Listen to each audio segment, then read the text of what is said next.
այն լուծումները, որոնք այս պահին մեր միջազգային գործընկերների հետ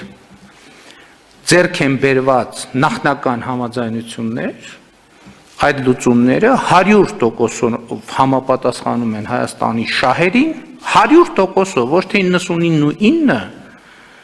եւ այո, եթե Ադրբեջանը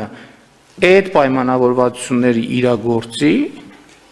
եւ այն պայմաններում ինչ որ խոսել ենք, այո, ես այդ թուղթը ստորագրելու եմ, որովհետեւ դա 100% համապատասխանում է Հայաստանի ազգային շահերին։ Ես այդ թուղթը պարզապես չեմ հրապարակի, որովհետեւ կոռեկտ չի։ Աշխատանքային թուղթը բանակցություններ են ընթանում, առաջարկներ կան եւ այլն եւ այլն։ Պրոբլեմն է նա, որ երբ որ նա բարձրաստիճան զինվորական լինելով փորձում էր հանձնել 7-րդ պաշտպանական շրջանը, ես այս դահլիճում ներկա մի շարք մարդկանց ներկայացա, կայացրել եմ որոշում,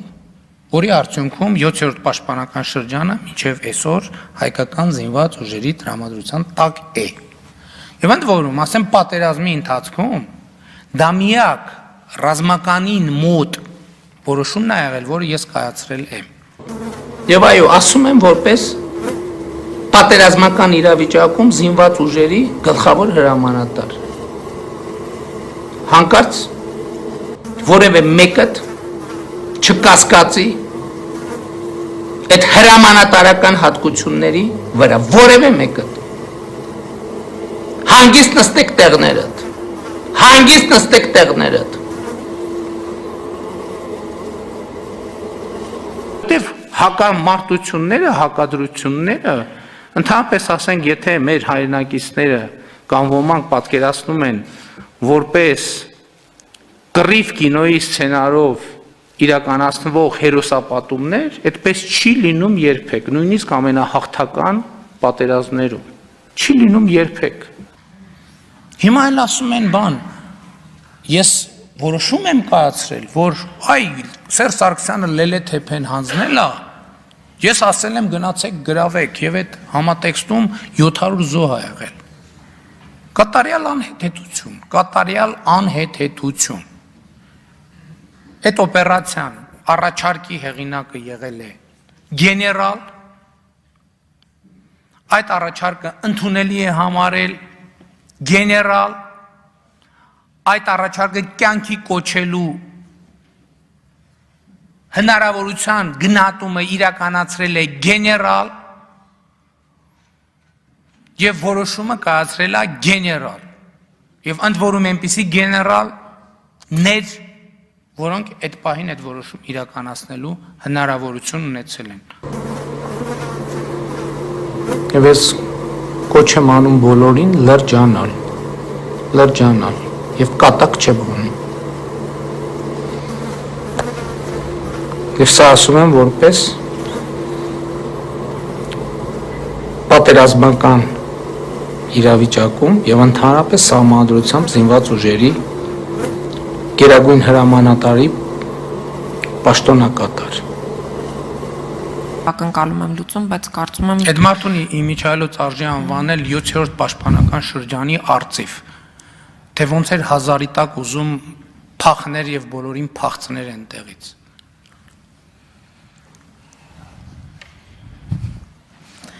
Շարունակեք։ Չնայած արծիվները չեն վազում, չէ, ջայլամներն են ավելի լավ վազում։ Այնուամենայնիվ հարցս իմ ծննդավայրի մասին է։ Պատերազմից մոտ կես տարի անցել, չունենք խրամատներ եւ մեր անվտանգությունը ըստ էության գտնվում է մեղմ ասած մտահոգիչ վիճակում, ինչ է սպասվում մեզ մինչև սահմանային վերջնական ճշգրտումները, ինչու չունենք մենք կահավորված առաջնագիծ։ Շնորհակալություն։ Գիտեք, ես շատ դեպքերում, երբ որ մեր հանրային դիսկուրսը լսում եմ, ես հասկանում եմ, որ Ադրբեջանի հետախուզությունը շատ փող ծախսելու անհրաժեշտություն չունի։ Ինքը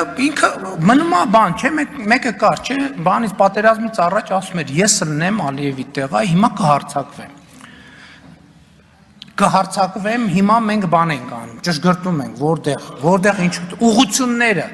Ես խնդրում եմ հաջորդ անգամ միանգամից կոորդինատներով, քարտեզներով կամ հրապարակեք, ասեք օրինակ կոորդինատ այսինչից այսինչը մենք չունենք խրամատներ, այստեղ մի քիչ ուժեղ ենք, այստեղով չարժի հարցակվել, բայց այս կողքը փոքր միջանցք կա։ Կարելի է այստեղից մտնել, ժողովուրդ մենք հասկանում ենք ինչ ենք անում ընդհանրապես։ Ասենք հասկանում ենք ինչ ենք անում։ Անկեղծ ասած տարակուսած եմ, որովհետև մեր առաջնագիծը գտնվում է ուղիղ Ադրբեջանի տեսադաշտում եւ նրանք շատ լավ տեսնում են եւ այստեղ որևէ կոորդինատի հարց չկա եւ ես որևէ ռազմական գաղտնիք չբացահայտեցի իմ հարցում, այլ ընդհանրապես հարցրեցի, ինչու է մեր պաշտպանական համակարգը գտնվում այդ վիճակում եւ ես ունեմ մտահոգություններ։ Այսինքն մտահոգություն բարձրաձայնելը եւ այն մասին, որ Ադրբեջանը ուղիղ տեսնում է մենք որտեղ ինչ կահավորվածություն ունենք, մենք որտեղ ինչ պաշտպանվածություն ունենք, մեր զինվորի արտահակոստը շատ մատչելի երևում է, մի քանի մետրից գոնե իմ մարզում եւ նաեւ Սյունիքում իրար դեմ դիմաց կանգնած են։ Այդ ինչ գաղտնիք բացահայտեցի։ Գաղտնիքը այն է, ըստ էության, որ մենք պատերազմից հետո չունենք կահավորված առաջնագիծ, այդ պատասխանն եմ ուզում իմանալ ինչու։ Շնորհակալություն։ Ուրեմն ես ձեզ հավաստիացնում եմ, որ ոչ միայն ադրբեջանցիները, այլև դուք չեք կարող տեսնել այն ամեն ինչը, ինչ որ արվում է, որովհետև այդ արվողի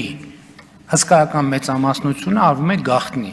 Այն առաջնագիծը, որը այսպես տեսանելի է, կանխատեսելի է, մատչելի է, ուրեմն դա վատ առաջնագիծ է։ Եվ փառք Աստծո, ոչ դուք, ոչ էլ ադրբեջանցիները չեն կարող դա տեսնել։ Եվ ես ուրախ եմ դրա համար։ Տեղյակ եք արդեն, որ մայիսի լույս 12-ի գիշերը Ադրբեջանի զինված ուժերի տարբեր ստորաբաժանումներ ներկայացնող մի շարք խմբեր հատել են Հայաստանի Հանրապետության սահմանը եւ փորձել են դիրքավորվել Հայաստանի Հանրապետության տարածքում։ Հայաստանի Հանրապետության զինված ուժերը մարտավարական կանխարգելիչ գործողություններ են իրականացրել առանց հրազենի կիրառման եւ կանգնեցրել են ադրբեջանցիներին որոշ տարբեր խորհուրդությունների վրա։ Ես արդեն հայտարարել եմ, որ օրինակ Սև լճի տեղանքում Սյունիքի մարզի ադրբեջանցիներին հաջողվել է մինչև 3.5 կիլոմետր առաջանալ։ Առաջին գործողությունը, որ արվել է կառավարության, պաշտպանության նախարարության, անվտանգության խորհրդի, արտաքին գործերի նախարարության կողմից իրադրության գնահատումն է, թե որն է իրականում նպատակը ադրբեջանցիների այդտեղ հայտնվելու։ Եվ այս իրադրության գնահատումից է կապված մեր գործողությունների հետագա ողջ ընթացքը։ Թվում է թե ասեն հարմար առիթ է, որ իրանք ոգևորվեն, չոգևորվեք ոչ մեկդ։ Նստեք հանգիստ տեղներդ եւ սպասեք, որ ինչ որ մենք անում ենք իրականություն դառնա։ Մենք ընեն չի կաբինետներում փակված ենք այդ կռիվը տվել։ Այսօր ասում են, ես չեմ հասկանում, մեկ կարա ինձ բացատրի, ինչ հազար ներողություն էլի, ասենք դա նորմալ է, երբ որ քաղաքական նպատակահարմարությամբ ես ասացի, որ զոհերի թիվը 5000 զոհ մենք չունենք։ Առավել եւս 7-1-ը կարա բացատրի, դա նորմալ է, որ ասում են, այ 5000 զոհ տարավ կոտորեց, 7000 մարդ տարավ կոտորեց։ Այդ պատերազմը իմ ընտանիքի կողքով չի անցել։ Իմ որդին եղել է առաջնագծում են տեղում, որտեղ մենք տվել ենք ամենամեծ թվով զոհերը։ Իմ որդու հետ այսինքն կողքի իրանք մարմիններով իրար կպած մարդ է եղել զոհվել է։ Որևէ մեկը չէր կարող որոշել, որ պետքա զոհվողը լինի ինքը եւ ոչ թե այդ մարդու անուն ազգանունը կա, դա ստուգելի փաստ է։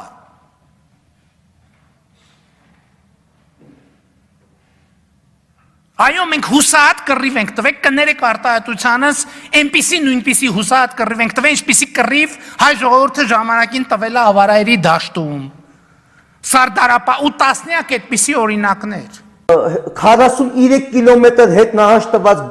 այն մի գիշերվա մեջ գեներալ ստացածների մասին բան չունեք խոսալու, դուք պատկերացնում եք պատված պետության, պատված բանակի պայմաններում մի գիշերվա մեջ 3 գեներալ ստանալը, դուք հասկանում եք դա ինչ է։ Ետ ինչի համար եք տվել գեներալներին ազգային հերոսներին, մենք կբացատրենք հասկանանք։ Երբ որ փաստացի բանակը կոտորված է, Օրինակ մի հոգու մասով կար, որ ասում են Փաշինյանի որդուն է հանել առաջնային։ այո, դա ինքը չի անի օպերացիան ղեկավարը, դա Ստյոպն է։ Այո, Ստյոպն է, այո, դա դրա մասին Մանրամասներ գիտեք։ Այո, ես եմ առաջ անգամ դրա մասին խոսացի, այո։ Խնդրեմ ասեք Ասեմ մանրամասներ հերթական անգամ պնդեմ։ Բանը Աշոտիկին տարել են Ջաբրայել նկարահանումների իբրև առաջնագծումը, միամիտ թշնամին այդ կողմով պրարի վարը։ Միամիտ այդ ճակատիղությամբ ճեղքում արը։ Սյունիքի մարզից 6 հատ ինկասացիոն բրանիվիկ են մցել այդտեղ եւ հանել են ավիացիան։ Ես ասում եի 1200 հոգ են մեր այդ օպերացիայի ժամանակ, բանան շտկեց ինձ, ասեց ոչ, 23 հոգ են մերը։ Այդ հոգ էլ ծանր մարդիկ կան, բացասական սպանել են սպեցնազից։ Ես եւ դա ասել եմ մոտ 5 ամիս առաջ։ Եվ ոչ մի Բայց բնեի թվին դուք հավատում եք, թե ձեր թիվը ավելի ստույգ է։ Իմ թիվը ստույգ է։ Օպերացիան կազմակերպվել է Աշոտիկին հանելու համար։ Եթե Աշոտիկին հանելու համար ավիացիան չի հանվել, բայց ուղղությամբ Իջևանի գունդը ոչնչացավ։ Բայց հանկարծ չմտածեք, թե ձեր թիկունքում որևէ բան կարող ենք մենք անել, որովհետև եթե մենք ձեր թիկունքում բան անենք, էլ մենք ով ենք, մեր ապրած կյանքը ինչ իմաստ ունի, մեր գործունեությունը քանի կոպեկի արժեք ունի, եթե մենք ժողովրդի թիկունքում որևէ բան անենք։ Մենք կարող ենք սխալ նախադասություն կարող ենք ձևակերպել, կարող ենք, մարդ ենք։ Ներողություն մեր բոլոր սխալ ձևակերպված նախադասությունների վրա։ Բայց մենք երբեք ձեր թիկունքում գործարքի չենք գնա։ Այո, այսօր ճիշտ եք ասում, բազմաթիվ հանցագործներ կան ազատության մեջ, բայց այսօր Հայաստանի բանտերում անմեղ մարդ չկա, մենք մեր խոստումը կատարել ենք եւ մենք այո հեղափոխություն ենք արել։ Մենք ասել ենք, մենք վենդետաներ չենք իրականացնելու։ Չենք իրականացնելու։ Այսօր խոսում են, ասում են, բռնապետական իշխանությունը Հայաստանում հաստատված։ Հայաստանում չի կարա բռնապետական իշխան, որտեղ 2018 թվականին մենք մեզ զրկել ենք բռնապետություն լինելու հնարավորությունից։ Մենք մեզ զրկել ենք բռնապետություն լինելու հնարավորությունից։ Մենք ենք մեզ զրկել։ Հիմա ասում են ժողովրդի հետևում այդ նույն փաստաթուղթ եք պատրաստվում ստորագրել։ Այդ նույնն է թե ասեն ժողովրդի հետևի Ռուսաստան նախագահի հետ ինչ հեռախոսազրույց եք ունենում։ Հասկանում եք ինչի մասին է խոսքը, հայտարարության ոնց որ բարձր մակարդակում հանդիպում տեղի ունենա, ասեն որ ուզում ենք հայտարարություն ընդունենք, որ ստեղծում ենք միջկառավարական հանձնաժողով, կամ հունվարի 11-ին հայտարարությունը Մոսկվայում եռակոմ ֆորմատով ստորագրվել է, հրապարակվել է, ճիշտ է։ Բայց չի ծագել այդ նույն հարցերը։ Ընդհակառակը բացեք, որ բոլորը տեսնեն, որ ահա այդպիսի դավադրություն է տեղի ունենում։ Ասում են ինչի է վերևը գրած բան, պրիլաժենիա, հավելված։ Ըստ ամենայնի կամ վրիպակա կամ պետք է լինել պրոյեկտ գրած է պրիլաժենիա, կամ էլ դա առաջարկ կա դիտարկել որպես նոյեմբերի 9-ի հայտարարության հավելված։ Այսինքն դա անկեղծ ասած դենց մեծ ուշադրության չի արժանացել, որովհետև այդ փաստաթուղթը այնպես չի, որ բանակցված, համաձայնեցված եւ ստորագրությամբ դրված փաստաթուղթ է, որ այդ դետալներով մենք քննարկենք։ Սովետական Ադրբեջանին պատկանած տարածքներ, որոնք գտնվում են մեր զինված ուժերի վերահսկողության ներքո։ Ես ձեզ ավելին ասեմ, դեռևս 90-ականներից կան մարտական դիրքեր 90-ականներից Ադրբեջանի զինված ուժերի, որոնք գտնվում են Հայաստանի Հանրապետության սովետական Հայաստանի տարածքում։ Որովհետև նոյեմբերի 9-ի հայտարարության ստորագրման հանգամանքների վերաբերյալ ես բազմիցս բացատրություններ տվել եմ։ Հիմա ասում են նրանք, ովքեր դա հավանում են դավաճանություն, թող հայտարարեն, որ իշխանություն, հիմա նախընտրական շրջան է, թող հայտարարեն, որ իշխանության գալու պարագայում ստորագրությունը հետ են վերցնելու Հայաստանի Հանրապետության։ Թող հայտարարեն։ Մենք հակառակ ճանապարհով ենք գնում, եւ ես այսօր այո կառավարության նիստում շատ կարեւոր հայտարարություն եմ արել եւ ուզում եմ այստեղ էլ անեմ այդ հայտարարությունը։ Հիմա մենք պետք է այս կետից ընտրենք մեր երկարաժամկետ ռազմավարությունը։ Հիմա ասում են պաշտպանության նախարարությունը ինչի հերքեց հետո հաստատեց։ Որտեւ երբ որ այդ հրապարակվեց, դուք գիտեք պաշտպանության նախարարությունը բան են անում, զեկուցում են, ասում են, զեկուցում են, որ հարձակվեցին մենք փախանք, չեն զեկուցում տենց բան։ Ասում են հարձակվեցինք, վերջին արդյունքն են զեկուցում, ասում են դեպք եղավ, բայց վերջը բան արինք, լուծեցինք։ 2 ժամանոց միջադեպից Ադրբեջանի 3 րոպե կտրում, ու տալիս է հայաստանյան իր տեղեկատվական ազդեցության գործակալներին։ Այդ գործակալներն է տարածում են։ Այդ մարդիկ հակապետական մարդիկ են, ասում են, բա 30 տարի ազատագրված տարածքները եւ Ղարաբաղի կեսը տվել են, փաստացի։ Ես ինձ չեմ հղումանում իրանց հրապարակային հայտարարություն։ Ինչի չեն հրապարակել, բայց ամոթը, մարդիկ լավ։ Էլ մեզ հետ ոչ մեկ ոչ մի բան չի խոսա։ Կասեն ինչ հարց քննարկում ենք, բան է անում։ Այս անլուրջ մոտեցումը։ Հա, ասում են պաշտոնական տեղեկատվությունը վստահելի չի, բա պաշտպանության նախարարությունը իր նախորդ հայտարարությունը ինչի է հերքել նորից, որտեղ իր համար կարևոր է, որ պաշտոնական ինքը ժողովրդին անկեղծ ազնիվ ասի, այն ինչ որ կա։ Ունեմ հիմնովին կասկածներ, որ մարմիններ ա եղել պահած, չեմ իմանում որտեղ, մրգի սառնարաններում, ես 2 շաբաթ առաջ իմացել, որ Արտաշատում մրգի սառնարանում մարմիններ ա եղել, ես 7 ամիս երեխային մանեկի ես կուրսի չեմ ելել, 2 շաբաթ առաջ եմ իմացել, որ մրգի սառնարաններում Արտաշատում եղել են մարմիններ պահված, հիմա կամաց ի հայտ ա գալիս, մարմինները ի հայտ ա գալիս։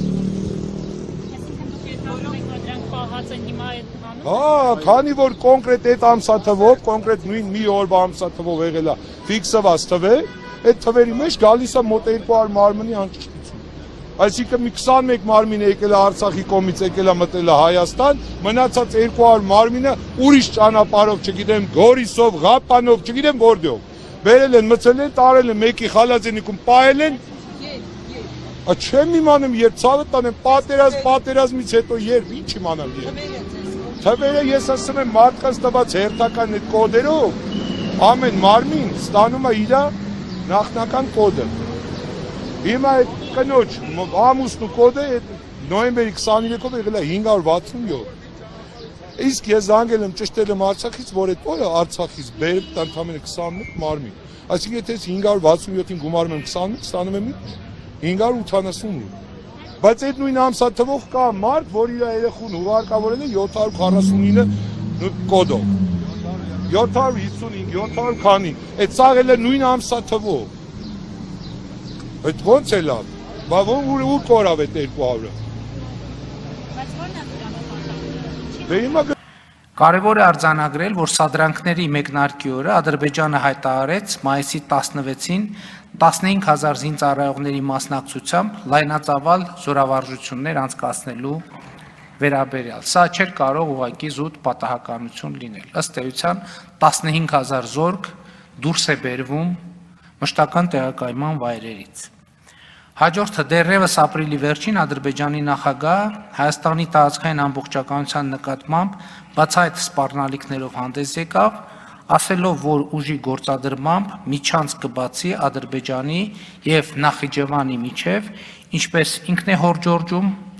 Զանգեզուրի միջանցքի տեսքով։ Այսօր սոտքից մինչև Խոզնավար ստեղծված տարածքում ստեղծված իրավիճակի պատճառը այն է, որ ոմանք ոչ թե զբաղված էին մեր սահմանների պաշտպանությամբ, զբաղված էին քաղաքական գլխավոր շտաբը սարքել էին քաղաքական քննարկումների գրասենյակ։ 2020 թվականին իմ առաջին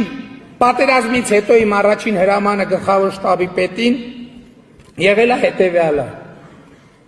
օր ու գիշեր զբաղվել սահմանային նոր հատվածի կահավորմամբ, օր ու գիշեր,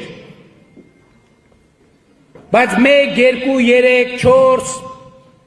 ամեն անգամ ես տեսնում եմ եւ որ գլխավոր շտաբի պետը եւ տեղակալը ոչ թե իրենց գործով են զբաղված են քաղաքականությամբ, Սերժի հետ, Ռոբերտի հետ, այս մի կուսակցության հետ, այն մի կուսակցության հետ եւ փետրվարի 25-ին հանդես եկան իմ եւ կառավարության հրաժարականի պահանջով։ Եվ ես ուզում եմ էլի ընդգծել, այն ժամանակ ես բոլորին հանրապետության նախագահից սկսած մյուսներով շարունակած զգուշացրել եմ, որ մեր անվտանգային լրջագույն խնդիրների առաջ են կանգնած։ Բայց ուղիղ ամիս ու կես ա տևել մինչև գլխավոր շտաբի պետի, տեղակալի, ազատման նոր պետի եւ տեղակալի նշանակման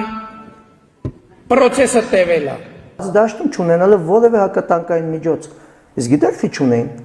որովհետև էլի դավաճանական շրջանակներում երրորդ բանակային կորպուսի Իջևանի գնդից ինչ էին արել պատերազմի ընթացքում։ Սկզբից տալի են բոլոր հրետանային միջոցները, պատկերացրեք գնդից։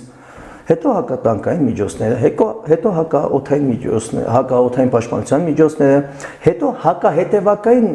կոնկրետ սակրավորական միջոցները, այն է Հետո մնացել էր միայն հետևակը։ Մնացել է հետևակը, եւ վերջում տանան զինված ուժերին, կենտրոնի ուժերին։ Այո, եւ այդ մարդիկ կոտորվեցին։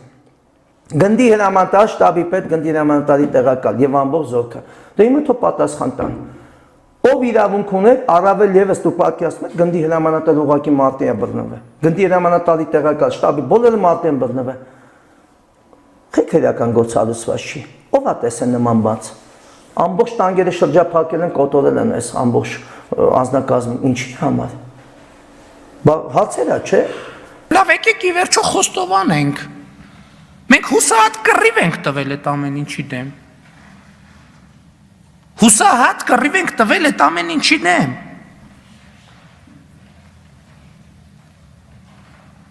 Չենք հանձնվել, կռիվ ենք տվել։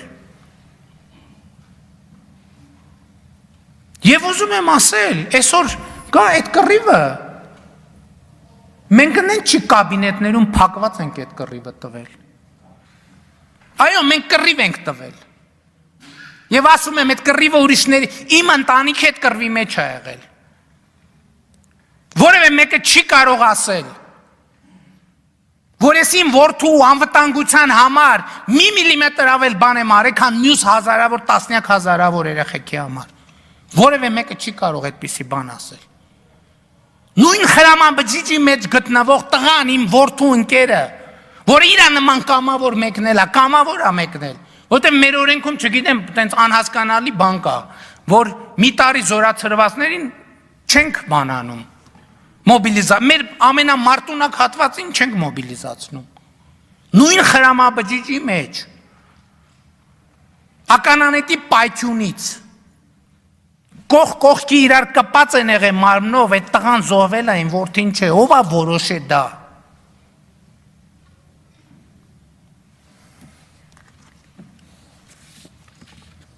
Հա, մենք կռիվ ենք տվել, որովհետև ես այս ամբիոնից եւ դրանից առաջ ասել եմ, մենք Վարդան Մամիկոնյանի սերունդներն ենք, մենք Արամ Մանուկյանի սերունդներն ենք։ Հա, գուցե մեր սխալն էր, որ Արամ Մանուկյանի լիազորությունները չենք վերցրել, որ առաջնագից խաբարանողներին, որ թողեք եկեք, ինչ գործ ունեք, այդտեղ ձեր կառավարության շենքը, այ որ լիազորություն ունենայինք, պատերի տակ գնդակահարեինք։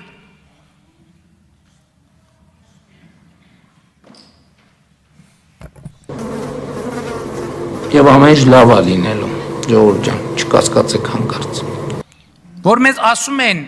ինչու դուք իրավիճակի մասին բաց չէիք ներկայացնում։ Որտեւ իրավիճակի մասին բաց ներկայացնել, ասել ժողովուրդ սենց է իրավիճակը, այդ նշանակում ընդհանրապես որևէ դիմադրության ռեսուրսը սպառել։ Այսինքն բոլոր քարտերը բացել, պատկի ասում են գայինք, հա, կամ էլ մյուս կողմից։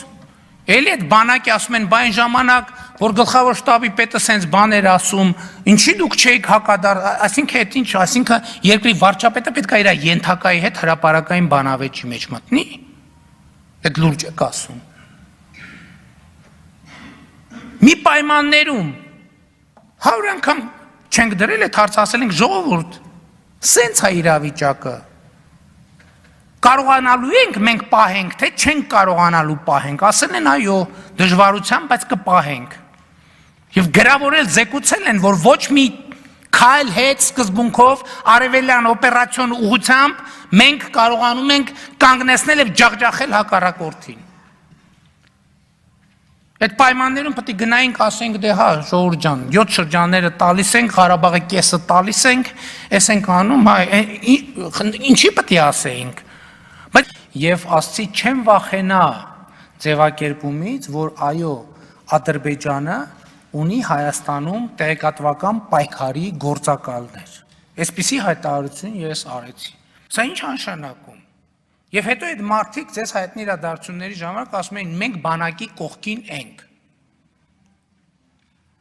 Բայց այդ ո՞նց է որ դուք բանակը, մեր բանակը թվացial վարկաբեկող տեսանյութերը մեծ հաճույքով տարածում եք։ Իսկ որ մենք ունենք զինվորներ, սպաներ, կամավորներ, որոնք ժայռի նման կանգնած են սահմանին, նրանց վերաբերյալ, նրանց հերոսական ծառայությունը լուսաբանող տեսանյութերը չեք տարածում, սա ինչ նշանակում։ Ես այդքան մանրամասն չգիտեմ, բայց սա նշանակում է, որ այո, Հայաստանում գործում են Ադրբեջանի տեղեկատվական պայքարի գործակալներ։ Հա, ես խոսեցի ընդդիմության ջանքերի մասին։ Ընդդիմությունը ամեն ինչ անում է, որ զորքերը դուրս չգան։ Եվ ես ասում եմ այդ մարդիկ Ադրբեջանի քարոզչական ազդեցության, քարոզչական պայքարի գործակալներ են։ Ես կասկած չունեմ։ Իրանք չեն ուզում, որ զորքը դուրս գա, իրանք ընդհակառակը ասել են, որ այս սենց պատերազմա լինելու, իրանք մի շաբաթ ամեն օր սպասում են, որ այդ պատերազմը կայանա եւ չեն կարողանում տանել այն իրավիճակը, որ իրավիճակը ինչ որ ձևով թեկուզ դժվարությամբ կառավարվում է։ Մի ժամանակ մեզ մեղադրում էին, որ մենք պատերազմը չենք կանխել, հիմա էլ մեղադրում ենք, որ պատերազմը թույլ չենք տվել։ Եվ ես ձեզ ուրիշ բան ասեմ, այս բանակցությունների ընթացքում ադրբեջանական կողմից ձևակերպվող թեզեր կա, որ ես նախ մեր ընդդիմության ներկայացուցիչներից եմ լսում։ Հետո մի կես ժամ անց, մի ժամ, 2 ժամ անց ասում են, գիտեք ինչ, Ադրբեջանը սենց դիրքորոշում ունի։ Բայց դրա մասին առաջինը օրինակ հայտարարել են մեր ընդդիմության ներկայացուցիչները, ովքեր կրծքով պաշտպանում են Սյունիքի մարզը։ Իբր։ Եվ ես համոզված եմ, որ այս թուղթներ ընդդիմության ձեր հայտնի մարդիկ ստացել են եւ մյուս թղթերն ստանում են ադրբեջանական կողմից։ Միակողմանի չենք ասում, մենք ասում ենք Ադրբեջանը պատերազմա ուզում հրահարի, Ադրբեջանն ասում է, չէ, դա ընդհանրապես սահմանային հարցեր է թեթև, մի քանի մետր էս կողմ կամ կիլոմետր են կողմ, ասում ենք շատ լավ։ Եթե սենց պատկերացրեք կամ իրանց կամ մեզ, այդ սարիցերին, որտեղ տարվա կեսը ձուն է, ինչ-ինչներից է պետք զինվոր, եթե էդ է, էլ եմ ասում։ Ուրեմն եկեք գնանք արդեն միջազգային փաստաթղթերով համաձայնեցված ձևով անենք։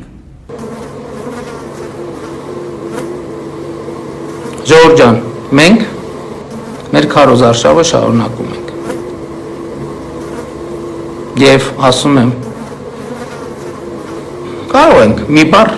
էսկոմ ենկոմ ասել, կարող ենք, մարդ ենք։ Չեք նկատում ես ամեն ինչը, որտեվ իրանց թվում է թե բան։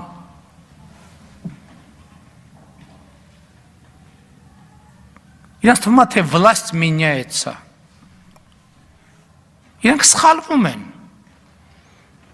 որովհետև Հայաստանի Հանրապետությունում իշխանությունը չի կարող փոխվել, որովհետև իշխանությունը 2018 թվականին թվականից պատկանում է ժողովրդին։ Ոնց կարա ժողովրդի, այսինքն ինչ, ժողովրդի իշխանություն չի ունենալու Հայաստանում, բացառված է, մոռացեք դրա մասին։ Հանկարծ մտքներովդ էլ չանցնի։ Ինչ ասեմ, Թալյա մեկ օպերացիան բրծավ նախորդ իշխանության ժամանակ, իսկ հիմա դոկտոր Նազում եւ Ջեմալ Փաշա, այսինքն երեխաներին թունավորել, ծովը լցնել, իսկ հիմա գտել են մեթոդը շատ հանգիստ կարելի է փակել ծննդատները եւ այլն, ցերտով փակվելու որփանոցները, ծերանոցները, նպատակն այն է տեղահանության մեկ այլ ձև է, որը ընդհանրապես փակում է։ Ես արդեն ասել եմ, որ այս եւ նախկին բոլոր իշխանությունները ներկայացած անձին բոլորն էլ նույն կոյուղա ջուրն են։ Հիմա էլ եմ հայտարարում եւ ճիշտ ասած ոչ էլ վախենում եմ խափանման միջոց կփոխեն, կգնդակահարեն, չգիտեմ, ժողովրդի աջակցություն։ Ես ապստամբել եմ ես ինքս աջակցել ժողովրդին եւ ոչ թե ժողովրդից աջակցություն ակնկալել։